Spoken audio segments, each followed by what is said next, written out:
Hello, everybody. Welcome to another episode of the Crime and Coffee Couple. My name's Allison. And my name's Mike. Hi, Mike. Hey, babe. How are you?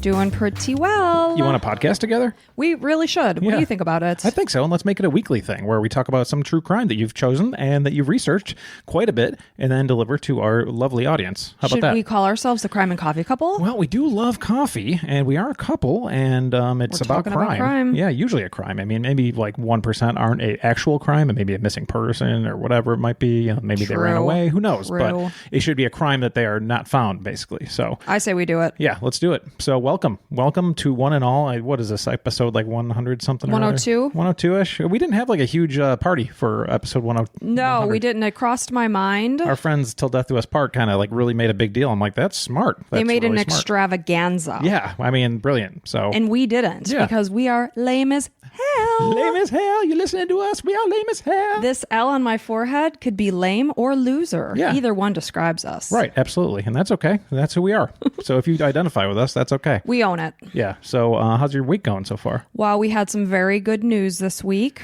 Our puppy Poppy, who we mentioned, I believe, on last week's episode that I had found a mass on her gums.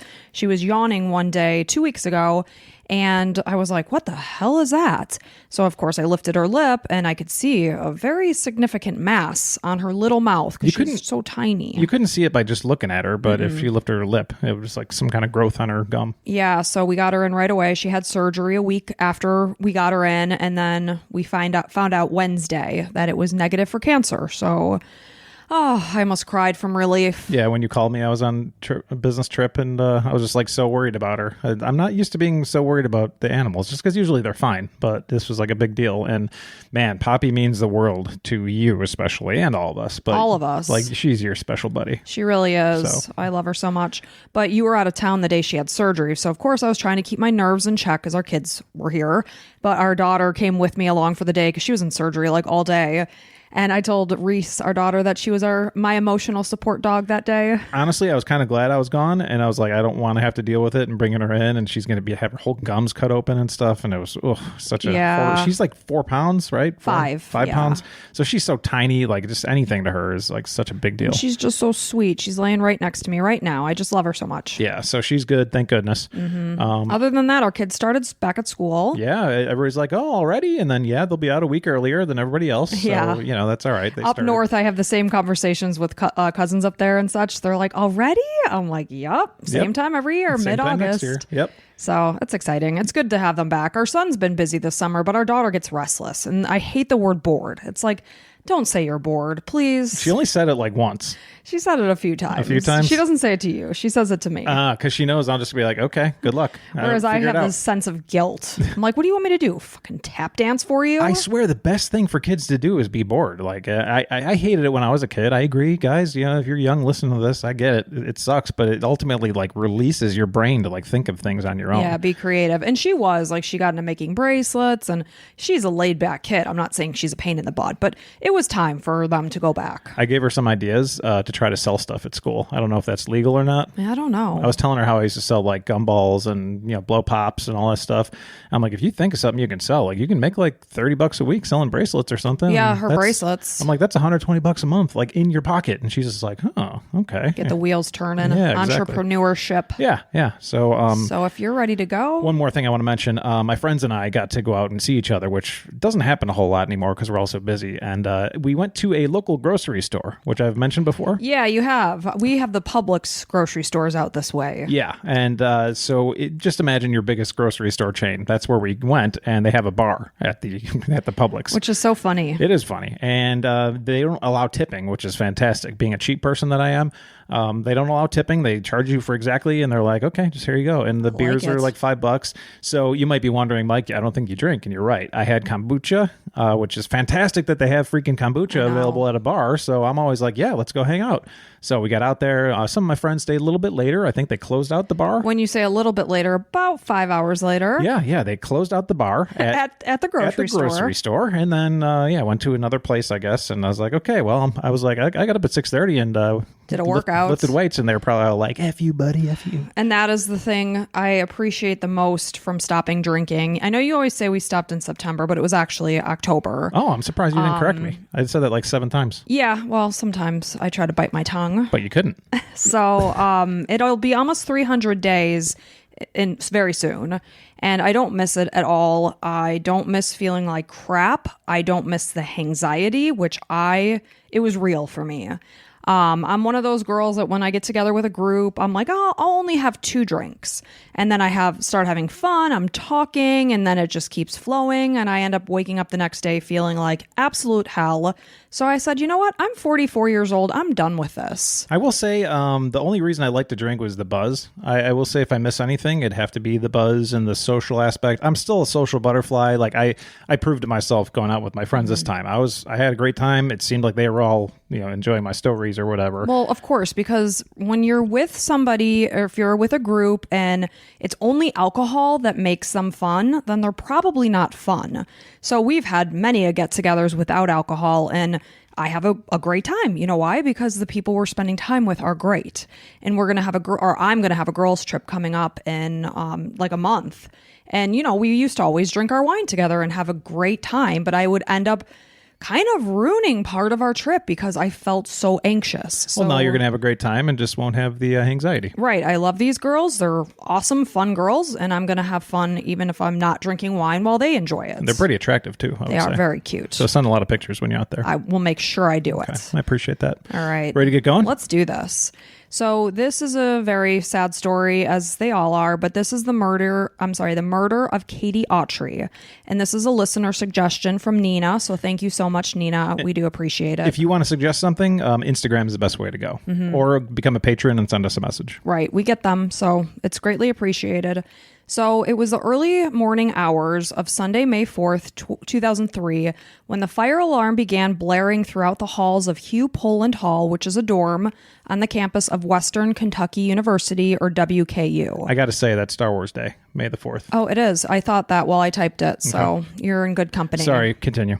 So since this was a common issue within the dorms, whether it was from someone falsely pulling the alarm, probably some, 18-year-old drunkard that just had the wise idea to do it, or from like a random bag of burned popcorn, the students did not take it seriously. They didn't budge from their beds until the RA filtered through the halls, knocking on each of their doors, making sure they were evacuating the building. I'm sorry, what college was this when I cut you off? Western Kentucky University. And it's a Sunday, so obviously there was a Saturday night before this, so I'm sure people were out late. They were probably drinking and they're hungover and tired and whatnot. The last thing they want to do is go outside and stand in the dark.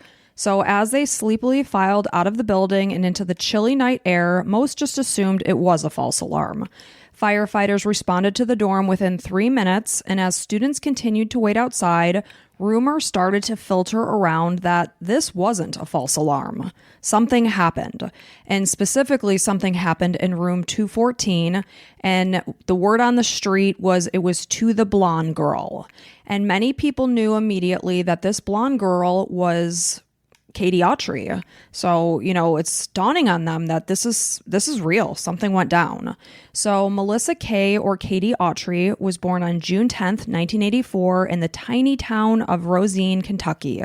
It's so tiny, they say if you blink your eyes, you don't know you just drove through it. Maybe one stoplight. There was a population of 100 people when I checked recently. That's like basically families, like 3 families, exactly. With cousins and stuff. Yeah. So initially, Katie lived with her grandparents, her mother, Donna Autry, and her younger sister, Lisa. But when she was somewhere around 8 years old, she and her sister were placed in the foster care system. Her mother was struggling mentally, so she wasn't able to care for them. Katie and Lisa moved around homes until they finally found more stability with a couple named Jim and Shirley Inman. So they moved up at this point to the Inman's house in Pellville, Kentucky. Life was more structured and strict because, in this household, they wanted to keep them on track. They were a very church-going family. So Katie, had to follow a set of rules. And, and she did. They wanted to just keep them out of trouble. But despite being in this foster home, Katie never did lose track with her family. She still maintained her biological family relationships, even her mom, which, I think is a good thing. What happened to her dad? Did you say? They didn't say anything about him. So Katie... Must not been part of the picture. No. Katie thrived in high school. She was very determined. She was a great student. She participated in a lot of things. She was a great cheerleader. She was in multiple clubs. So she was a standout cheerleader because she was what is referred to as the flyer. And this is a small statured person that they could easily put on top of the pyramid, toss up in the air, that sort of thing. That whole thing, yeah. It's dangerous. Yeah. So, obviously this is the person that's in the air during a stunt. So Katie was described as quirky, fun-loving. She was said to be one of the funniest people in the room. She earned a college scholarship from Kentucky Association of Pep Organization sponsors based on the recommendation from her teachers and coaches. Katie's cheerleading coach remembers how determined she was. If something didn't come easy to her, she would just work hard to do her best and accomplish what it was she wanted. So her coach, felt that Katie was amazing. She had overcome so much adversity in her life. Obviously, it wasn't easy to be removed from her family and go live amongst various homes because she was close with her biological family. And the interviews that I watched, it was her cousins and things like that. They were very close. Like blood cousins. Blood cousins. Wow. Yes. So, her coaches and teachers really saw how exceptional she was. Well, we also have these stories where it's like, and they had a tough upbringing, and this is why some of this happened. It's like somebody like this had a horrible upbringing because, their mom had mental issues and, still wanted to be close to their family, but were living with another family as, an orphan kind of, and a very strict home. And, she still made it work because she worked hard. And they always say, kids thrive on structure. So I'm sure it was difficult when you didn't know what was going to happen. So as Katie moved towards college, she chose to go to Western Kentucky University in Bowling Green, Kentucky, in order to stay close to her biological family. And they were so proud of her. Katie was actually the first member of her family to attend college. She was actually only the second member to graduate high school. So this was exceptional. Wow. Yeah. It was her goal to become a dental hygienist, which makes us think of our lovely favorite cousin, Lex. Yep. So she wanted to do that. Also a patron. She wanted to make more of her life than what she had growing up. So freshman year at WSU began in the fall of 2002. 18-year-old Katie immediately fell in love with the independence of her college life. Katie and her roommate, Danica Jackson, lived in Hugh Poland Hall. They became close and often attended college parties together. Katie lived on the second floor of the dorm. She was well liked by all of her floor mates. It seems like she was just one of those people that if you knew her, you liked her. Yeah, blonde girl, peppy, funny. A funny person is just like worth their weight in gold. Yeah, I feel like funny people are hard to come by sometimes. So as you're lucky because you're married to one. So just hilarious. Yeah. So as freshman year continued, Katie made the difficult decision to remove herself from the foster system in order to truly solidify her independence. So what does that do? I'm sure you're about to tell me. Well, it does a lot. Now she's no longer tied to answering to anybody. That's what she wanted because, of course, she's going off to college. She's liking this independence and she wants it fully. So she's pretty much no longer a member of the Inman family? I don't know if they were going to say disown her. They didn't get into that, but it was a huge change in the fact that she lost her college funding because the foster system gave college funding. Oof. So financially, that was a big decision that she made. Yeah. Because now all of a sudden she's going to need to work her tail off to make ends meet in order to pay for school. Or take out tons of student loans which are horrible. Mm-hmm. So it was a big financial change. It meant that Katie needed to focus on working. At this point, she changed her student status to part-time. She reduced her schedule to 8 hours in the second semester so that she could take various jobs to pay for her schooling. That's how badly she wanted to just be independent. I wonder what it was. There had to be more to the story. I don't know. It wasn't there. Mm. So Katie got a job at a place called Freshens. It was a local food and smoothie shop in Downing University Center. Her smiling face became a fixture there. She also began dancing at the Bowling Green Gentlemen's Club called Tattletales. Whoa. Her family talked with her about this decision. They were concerned for her safety, rightly so. But, Katie was doing things to make ends meet. She was doing her best. And oftentimes you could make a lot of money doing what you're doing. I was going to say, there had to be maybe it wasn't something in the family, but she was making so much at the gentleman's club, she was probably fine. She hadn't been working there long. I believe she only ended up working there for maybe 2 weeks at the time of this story. I mean, you hear of some girls clearing like hundreds of thousands of dollars. So you get like the favorites that are always coming in and just giving you their full paycheck, basically. Right. So on April 30th, Katie attended a campus fashion show. It was called Summer Madness. At the last minute, she was asked to model some of the clothes. She had such a blast showing off the clothes as she strutted her stuff down the runway. So she was just doing her best in life to make ends meet. So on Saturday, May 3rd, 2003, Katie and her roommate Danica started their night by pre-gaming. So keep in mind, this is the Saturday night that led into the early morning hours of where I began with the fire alarm going off in the dorm room. So just make note of that. So they were pre-gaming, and anyone who's gone to college knows all about pre-gaming. You start off drinking at one place, and you do that before you move to your final party destination. Or the bar, because you don't want to spend $5 per beer, $10 per beer, because you can get drunk for a lot cheaper right in your dorm. Yes. So from there, they were going to head off to the senior send-off party at the Pi Kappa Alpha or Pike frat house. Hey, I know a Pike. You do. It was actually one of your roommates. Mm-hmm. So the party was said to be small, maybe about 50 guests who stayed most of the night. Some people did filter in and out. They were saying like the yard wasn't necessarily fenced, so people could freely come and go as they wished. Obviously, there's a front door too, but I'm just saying that about 50 people were steady at that party. So by the time Katie arrived, she was already intoxicated from her pre-gaming. That's why you pre-game. Mm-hmm. Some would say that when Katie did overindulge, she became very emotional and tearful, as many of us do. Alcohol doesn't always bring out the best in us. Mike, don't look at me with a smirk. I just say some of our friends used to ask, please, Allison, don't cry tonight. So that's it. Well, I'm an emotional person in general. Right. So Danica, her roommate, felt that when Katie was intoxicated, she did need to be closely supervised.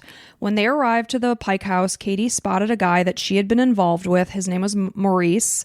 She asked him to dance. He wasn't into it. He declined. This caused Katie to become very upset. Those that knew the relationship between Katie and Maurice would say that Katie was much more interested in something serious, where Maurice was basically just having some college fun. So, they weren't on the same page exactly. So she became belligerent toward Maurice. She actually did slap him. At this point, the host of the party said, hey, you got to go. You're causing a scene. And you just caused a crime. Mm-hmm. Right. Assault. Right. So Katie's roommate, Danica, she was having fun. She was not ready to leave the party. She found a frat pledge that served as a designated driver and asked him to drive Katie home. This was between 1:30 and 2 a.m. So now we are moving on to the early morning hours of May 4th. So Danica thanked the driver, promised to call Katie later. At 2:30 a.m., as promised, this is about a half hour to an hour after Katie would have gotten back. So Danica calls to check in and make sure that Katie was okay. Katie answered and told her that there was a guy in her room and she just wanted to go to sleep. So when Danica asked who this guy was, Katie said she didn't know. Danica asked to speak with this person, who got on the phone and informed her that he was the one that was driving her home. He simply walked her up to her room to ensure her safety. So as the call was wrapping up, he reassured her not to worry, and Danica heard the voice of another male. She was unable to hear what he was saying. And that night, Danica wasn't coming back to the dorm. She was actually staying somewhere else with a friend.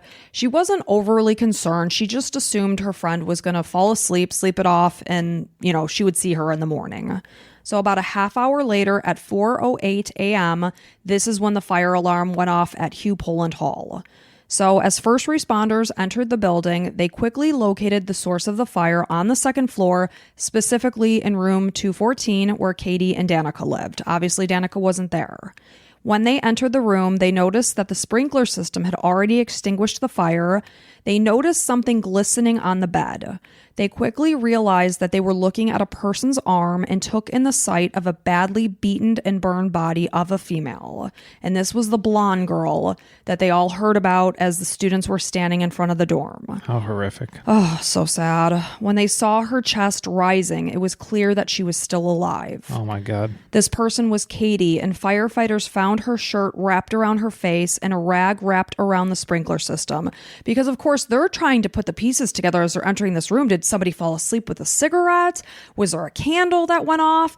But then they're seeing very suspicious things. Well, totally in 180, like something crazy happened here that we can't wrap our brains around right now. But this girl needs to be helped. Yes. So it was very tragic when the firefighters took in the scene and realized that Katie's body had actually been the source of the fire. Oh my God. Are you kidding? No. That is so horrifically terrible. Terrible. Someone had actually set her on fire while she was still alive. Who does that? Like, who has it in their brain that think that that's even a possibility? Like that's insane. To set a human being on fire. Oh my God. Unbelievable.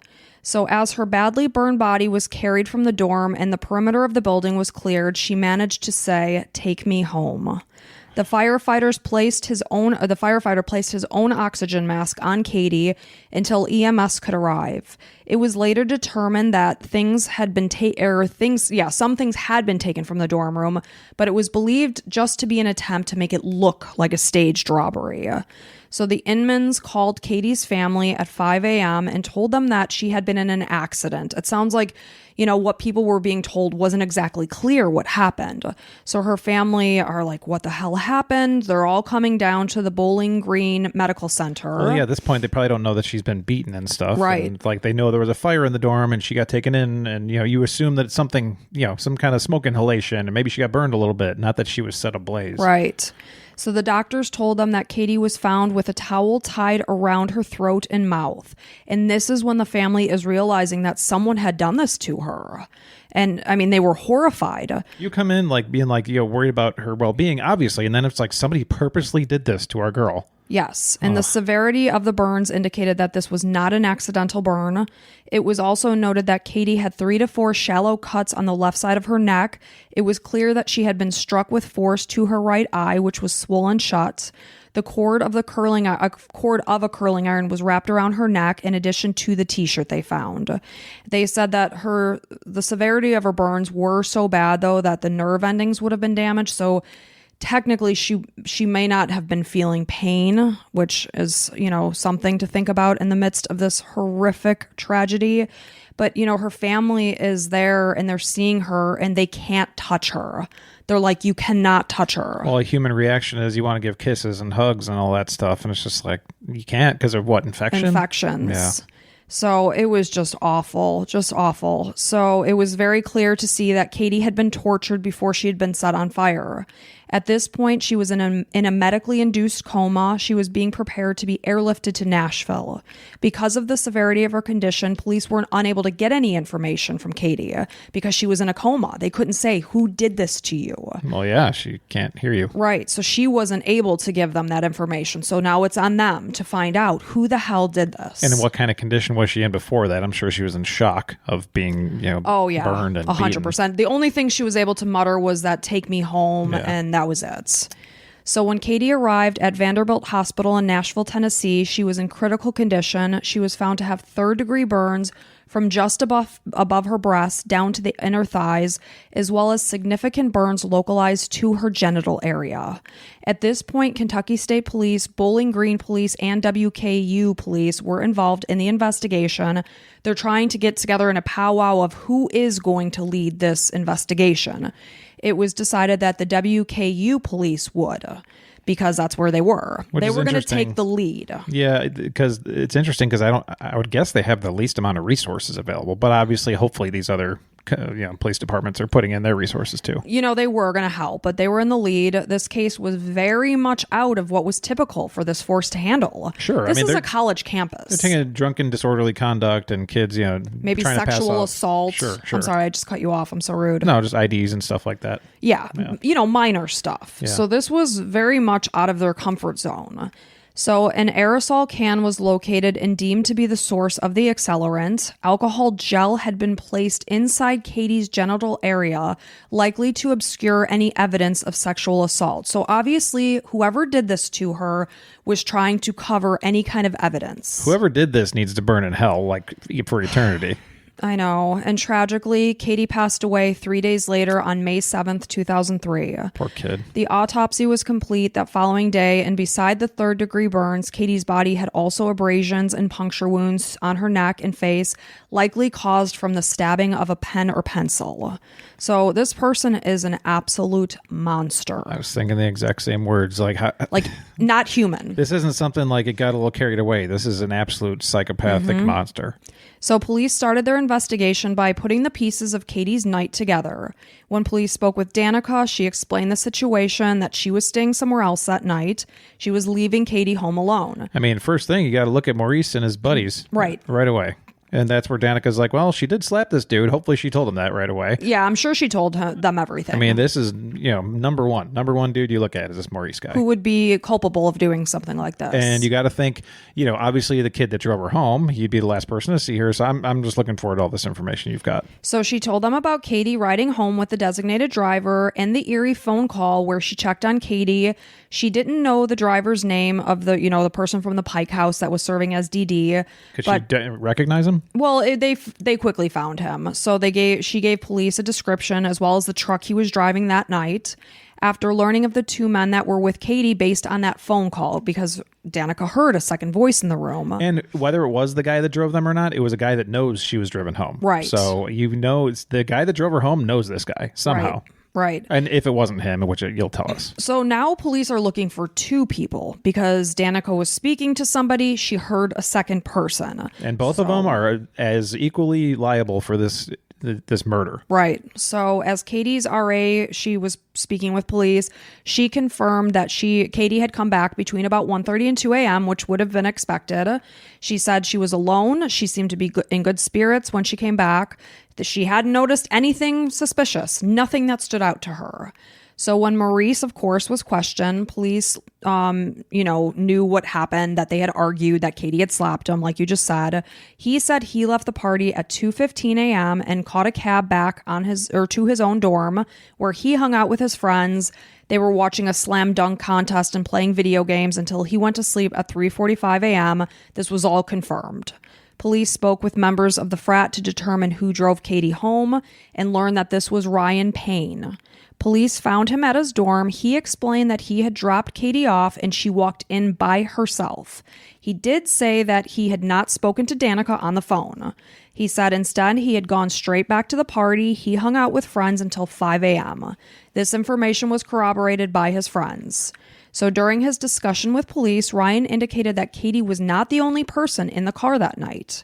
He said that he had borrowed another frat member's car. It was actually a truck. And the owner of the truck was passed out, or the owner of the car's friend, I should say, was passed out in the truck when he and Katie got in for him to drive Katie back. Wow. So this person in the truck that was asleep was 20-year-old Steven Souls. He is a resident of nearby Scottsville. He did not attend the university. Ryan said he dropped Katie off at her dorm and Steven was dropped off just nearby. He did see that he walked in the direction of Katie's dorm when he pulled away. Okay. So during questioning, of course, they're bringing Steven in. So he was questioned on May 7th. This was actually tragically the day that Katie died. Steven indicated that he was blackout drunk that night. He remembers little to nothing of his interactions with Katie. He said that his friend picked him up by the dorms. He went back to his house where he stayed the rest of the night. Steven's friend was interviewed and he agreed. So this gave Steven an alibi. He was basically off the table. He wasn't there. So at this point, police seemed to be at a standstill. They continued to find out more about Katie, her whereabouts that night, if anyone would have any reason to want to hurt her. Something between Ryan and Steven and Maurice is somewhere. Like, one of them needs Maurice to crack. was confirmed to be at the dorms with his friends playing or watching a slam dunk contest. Multiple people corroborated that he was there. Yeah, for sure. But he probably knows the dude that did this. One of them knows something about something. Yeah. So police learned that Katie had been working part-time. She was dancing at Tattletales. They wondered if this could be a link to her murder. Did she meet some creep in the bar or whatever that was seeing an interest in her? So that was obviously all looked into as well. To me, Danica getting that call, talking to that dude, was so important because that dude knew that she was driven home by somebody. And I guess you can say that, you can guess it, but this guy knew, hey, I drove her home. Oh yeah, he pretended to be Ryan. Right. So there were, and then another person there. So there's two of them. I'm guessing, unless it was just a noise. But I'm just speaking out of my, what I'm thinking. Right. So they're looking into this place, Tattletales. She had only worked there for a few weeks before her murder, and police quickly ruled this out as a connection. I would agree. So on May 8th, this was the day after police first spoke with Stephen Souls.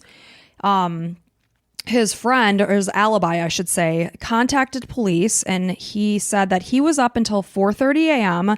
Stephen was not there. He said... So he changed his story? He said, I'm sorry, I lied. I gave him an alibi. He was not with me. Good. Yes. So we're looping back to Stephen now. Okay. Thank God. So police went and searched for Stephen at his family's home. State police were there since it was out of the WKU's jurisdiction. He wasn't there. The next day, it was May 9th. Stephen contacted police himself. He agreed to a second interview. The following day he came in, it was May 10th. He told police that he and a group of friends had also pre-gamed before the frat party.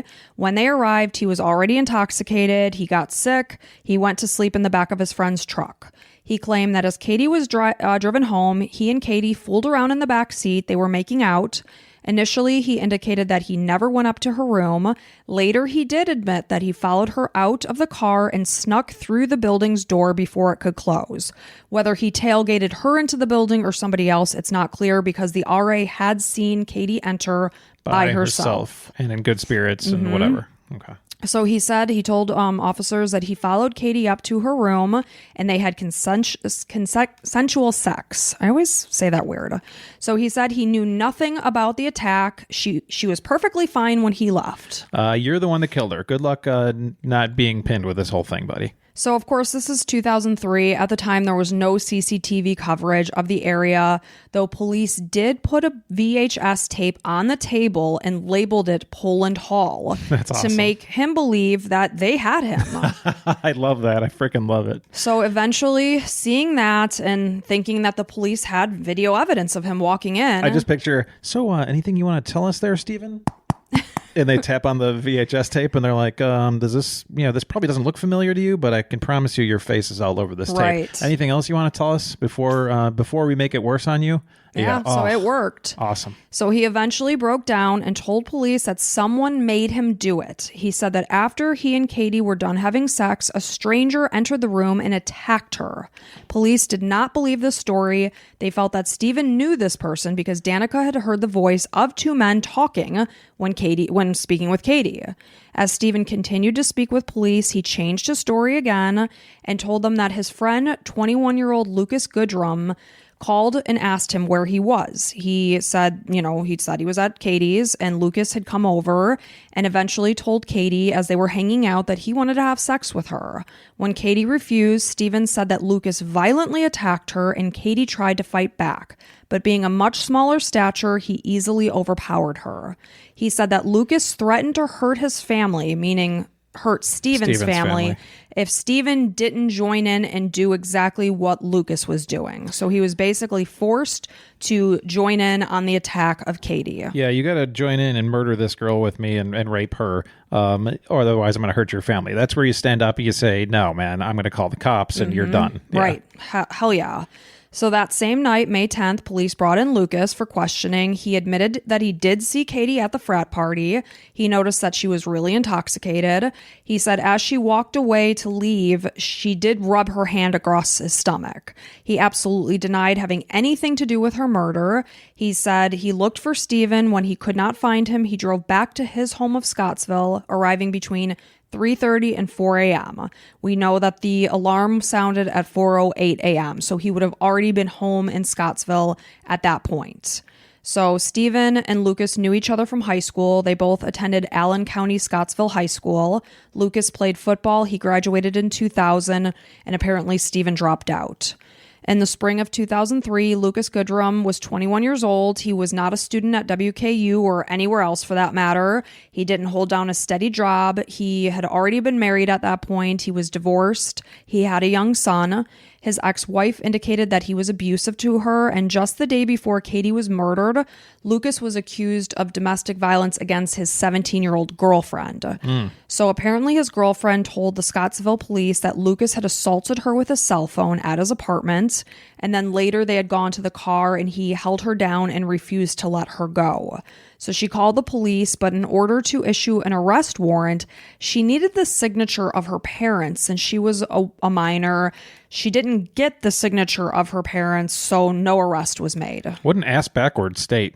I mean... Like, if a person's saying they've been assaulted, take them for what they're saying. Why would you need an adult? She's 17. Like, you don't matter? The crimes on you don't matter unless your parents sign? Maybe still the parents know that they were assaulted, like safety-wise. I could only... Okay. And I can see that, but the fact, I don't know. And why wouldn't her parents sign it? That wasn't clear. Okay. So, but anyways, I was wondering about their histories. Like, if Steven has anything, obviously you just told me Lucas has been abusive. Anything that you know of on Steven? No, not really. He just wasn't a go-getter, no violent history. He dropped out of school. He wasn't motivated. He didn't really work. Hanging but out other than that, no. Yeah. Lucas's mother married the grandson of the founder of Dollar General Stores, and this guy became Lucas's stepfather years earlier. They lived on a ranch, so his mom and stepdad lived on a ranch in Texas. Lucas stayed there until he eventually relocated to Scottsville, Kentucky to stay with his dad and stepmom when he was a junior in high school. This is when he met and became friends with Steven. The two often argued, though, because Lucas felt that Steven was a freeloader and a liar. Their arguing escalated. At some point, Steven told Lucas's girlfriend that he was cheating on her. At that point, Lucas called Steven, who was of mixed race. I guess he called him a racial slur. So despite all this, they weren't in a good place in their friendship, but they did decide to hang out that night on May 3rd to go to this party together. Guys can let things slide. I guess so. So Lucas remained adamant that he had no involvement in the rape and murder of Katie. His father and stepmother indicated that he was home in Scottsville about 25 miles away from the university before 4 a.m., which again was the time that the smoke alarms went off in the dorm, which would have given him an alibi that he wouldn't have been there. And the problem is that anybody can say anything. You don't know if they're telling the truth. That's the problem, especially like all these fraternity brothers, they might be backing each other. And then, he's not part of the university. I know. I'm just giving an example. So like the family, this family's like, they don't want him to go to jail. So they're like, yeah, he was definitely with us. Who knows? I'm not saying that happened. But. Right. Well, it's just like you said, it's just their word. There was a receipt from a gas station from his drive back home, but, the gas station didn't have video surveillance. Could you prove that this was him that got this receipt? No, you couldn't. So authorities began to believe that Steven Souls was telling the truth about Lucas, since Lucas did have a record for being violent and Steven did not. Yeah, but until you can prove that he's there, right. He's not. Nobody's saying this guy's a good guy. He was assaulting his 17-year-old girlfriend with a cell phone, but is he capable of doing this? Those two things, you can't necessarily tie them together. Yep, you need to have somebody that saw him nearby. Yeah, so on May 12th, Steven Souls and Lucas Goodrum were each arrested and charged with first-degree capital murder, and both faced the death penalty. Both pleaded not guilty under the advice of their private attorneys. Steven's attorney later withdrew, and he was appointed 2 public defenders. At this point, the only thing pinning Lucas to Katie's murder was simply Steven's words, nothing else. Which is super weak. And I'm sure Lucas, based on his grandfather or stepfather's money, probably has access to a decent attorney. He did have access to a decent attorney. They did specify that they weren't necessarily rolling in the dough specifically in their family, but the point was he could afford a good lawyer, whereas Steven could not. Got a public defender, yes. Which is, could be good, but you don't know. So as the investigation continued, the DNA found on Katie came back, and despite the attempt of utilizing this accelerant, this alcohol gel, to burn any evidence, the DNA did come back as a match for Steven Souls. Yes, I'm celebrating because we need that smoking gun. We need that evidence. There was absolutely no evidence found that linked back to Lucas. Okay. So because the evidence against Lucas was lacking, authorities began to question if they could secure a conviction. Absolutely not. All they have is Danica may have heard another voice. Right. And this piece of shit, Steven, we now know is a huge piece of... Although he did say he had sex with her... after he lied. Yeah, but... So, and she was beaten, and you put that in front of a jury, it's Steven. Steven's guilty. So, right. Yeah. So they're talking. They're not sure if they can get, Steven on this, or I'm sorry... Lucas. So they question if they can secure a conviction. They decided to offer Stephen a deal. So on March 23rd, 2004, Stephen pleaded guilty. So that's where they were talking with him about changing his way. So he pleaded guilty to all charges, which included murder, rape, sodomy, arson, robbery, complicity to commit robbery, and complicity to commit rape. And in exchange, they took the death penalty off the table. So the plea deal meant that Stephen had to testify against Lucas in the upcoming trial for capital murder. So during the trial, Stephen changed his story again. He indicated that Lucas was still the person who attacked and beat and raped Katie, but after Lucas forced Stephen to rape her. So now he's saying he didn't go up and have consensual sex with her. Lucas forced him to rape her. You cannot believe anything Stephen is saying. And Stephen is known to be a liar. Yeah. Even before this. This guy is so full of shit. Like, oh man, I'm just so far the information you're giving me. And if I'm in a jury, I cannot convince myself that beyond a reasonable doubt that Lucas is guilty. Right. I think it's possible. I mean, yeah, maybe somebody else was there. Probably somebody else was there, but you can't necessarily say it was Lucas for sure. Agreed. It's so hard. And I know it sounds like Lucas doesn't have a great past, but you can't. So he changed the detail too, that he said that he is the one who used a can of hairspray to light Katie on fire. So Stephen did. Stephen said he did it. He lit her on fire. He said he only did it because Lucas threatened him. So this is obviously a contrast to his previous story of Lucas. He said Lucas was the one that set Katie on fire. He said that Lucas himself raped Katie for more than 30 minutes and that she fought back to no avail. He said he only did what he did because Lucas used him to cover up what he had done. But to recap, Stephen's DNA was the only DNA found at the scene of the crime, and he was now admitting to raping Katie rather than what he initially said. Again, that they had consensual sex. If this was the truth, he would have came out with this in the beginning. Yes. It just so happened that it happens to support his story somehow a little bit in his demented mind, I guess. I don't know. And I'm not saying Lucas is completely non-guilty here, but I don't see a lot of connection. Right. So, he's now saying he raped her. He's now saying he was the one that set her on fire, which ultimately caused her death. So, obviously she had other wounds on her, these stab marks to her neck and stuff. None of that was fatal. It was the burns that she died of. I mean, they're still horrible. Horrible. Absolutely horrible. So, then of course Lucas had that alibi. Like you said, it was only his parents that said so. But that was just another thing, whereas we know Stephen didn't have an alibi. Lucas did. Like, you're looking at the scales, and the scales are saying not guilty, or at least can't be said as guilty. Right. And then a potential connection came from a jailhouse informant that claimed that Lucas had confessed the crime to him while he was awaiting trial. No way. I mean, you can't take that, take that with a grain of salt, I guess you could say. So in the defense closing arguments, the attorney, Lucas's attorney, David Broderick, made sure he reinforced that there was no evidence linking Lucas to the crime. There were no eyewitnesses that saw him come in. And because there is a great reasonable doubt, the jury should find him not guilty. I will be floored if they find him guilty. So after 3 hours of deliberation, they came back and Lucas Goodrum was found not guilty. He was, found not guilty of all charges. He was released after he did spend 22 months in prison.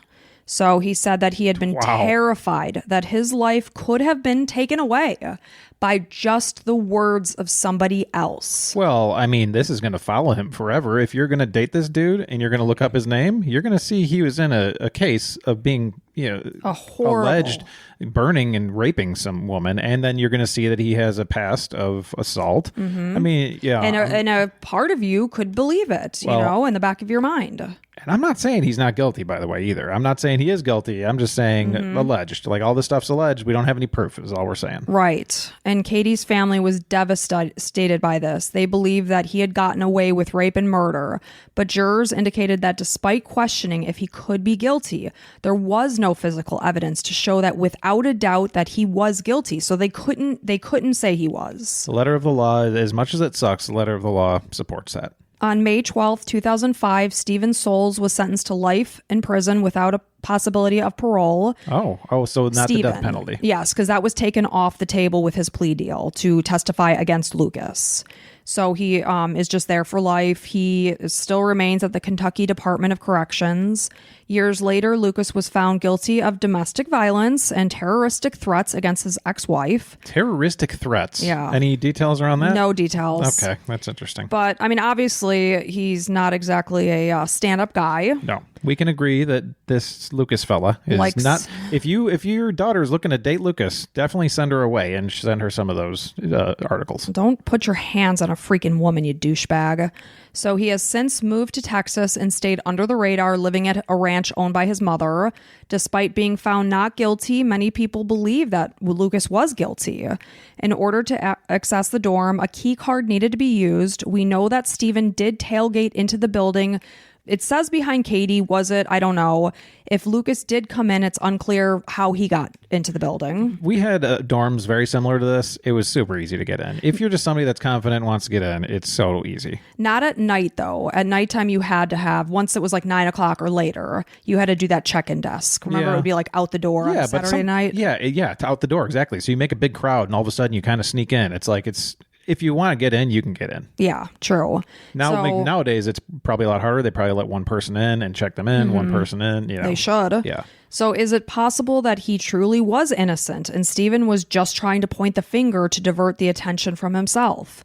What about the second voice that Danica heard when she spoke to Katie for the last time? Lucas's parents had given him an alibi after all. Following Katie's murder, Cal Turner Jr., who is the uncle of Lucas's stepfather, the heir of Dollar General, made a $500,000 donation to KWU.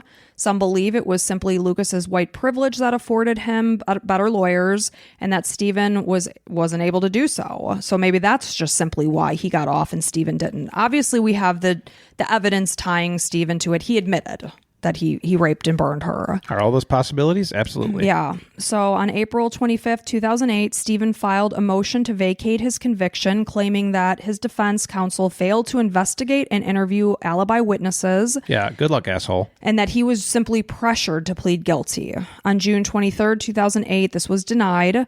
Katie's murder prompted the discussion of improved campus safety, and the university continues to try to create a safer campus, especially in the dorms. Like, that is your living space. Those are your homes. Yeah, like somebody's individual apartment, living off campus, that's different. But this is, you're expected to be at school, like learning, safety should be all around you. Right. And students must now check all guests in by leaving their IDs with the desk clerk, who then records who is entering the building. Katie's family felt that she should have been safe in her dorm room. Of all places on campus, that's where she should have been safe. They did file a wrongful death lawsuit against the university in September of 2003. And, I'm sure they settled. So they indicated that the university failed to provide proper security that could have saved their daughter's life. True.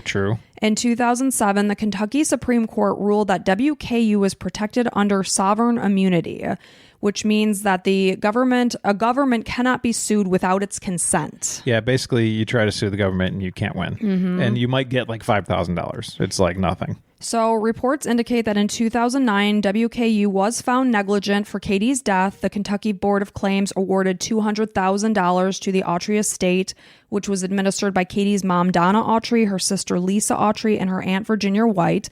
But it's like, big deal. You're putting $200,000 in your pocket. They don't want that $200,000. I wouldn't accept $20 billion for either of my kids. Like, I would way rather have them. I'm sure her entire family would rather have her back. Yeah, of course they would. And they just want something to change so that something like this doesn't happen. Right. Because it's, you're sending your kids off to college. It's supposed to be a time to like have this fun independence and get your education in the meantime. And this happens while they're sleeping in their bed, while they're in their room. In the dorm. It's so sad. So even 16 years later, this was in 2019, loved ones of Katie's gathered at WKU to honor her memory, to raise awareness of her life and her tragic death and what happened. It is their goal to make sure that people don't forget. Some students stopped to ask them about the gathering. Some were familiar with Katie's story. Her family said that they still struggle with the weight of grief in dealing with Katie's death. They indicated that her dorm room was turned into a janitor's closet, which they felt was very disrespectful. They feel that at the very least, the university could put up a memorial plaque remembering her. Instead, there's nothing. So yeah, I get it. Like they're not going to leave it as a room for people to stay in because you're going to be in the room, that nobody wants to think about. But at the same time, it could have been something nicer, I guess. Right. So they will often visit Katie's gravesite as a way of coping with their deep loss. Families say that Katie should be remembered as strong, determined, fun, and loving.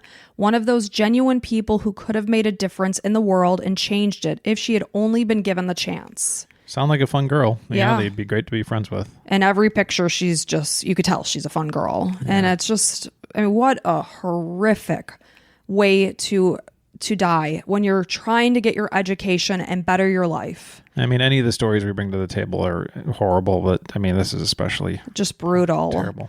So that is the story of the murder of Katie Autry. Well, thank you for telling us about Katie. And it just, goes to remind us to be extra careful, extra safe. And, when you're out and about, make the right decisions. Nothing that she could have done differently that she should have. You don't expect some random idiot like Steven Souls to follow you into your dorm room and rape you and set you ablaze. And now the other voice, was it Lucas?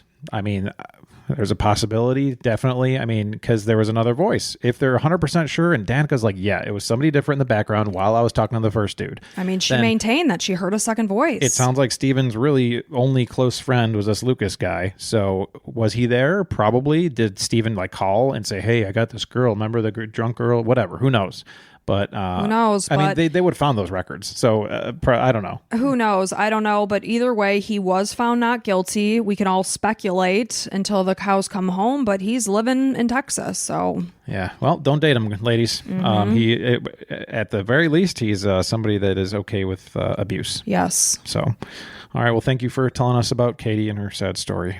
Hey, if we want to say thank you so much for listening, and if you enjoy what you hear, there's an opportunity to get over 30 bonus episodes by becoming a patron. So just look in the show notes right away and go ahead, click on it. Patreon just came out with a new thing where if you listen on Spotify, you can listen directly. So you take the link and link to your patron, and you can get all your shows in Spotify. Or if you're on Apple, you can do the similar thing, and I'll post it on Patreon. So. That is helpful because I listen sometimes just to make sure, damage control, I guess you could say, quality control. QC. Not damage control. There's no damage to be had, but quality control. And I do find that to be a much better option to actually listen to it through your choice of podcasts. Yeah. So thank you so much. And patrons, welcome to new patrons. Nicole and Sophie, you are official members of the Crime and Coffee Couple Club. Thank you so much for your patronage. And I guess that's all we got. Yes, and we appreciate the heck out of you, and all of you. And until next time, bye.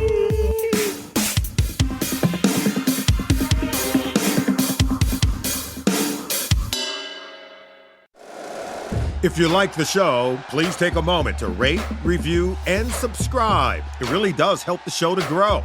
Thank you for listening.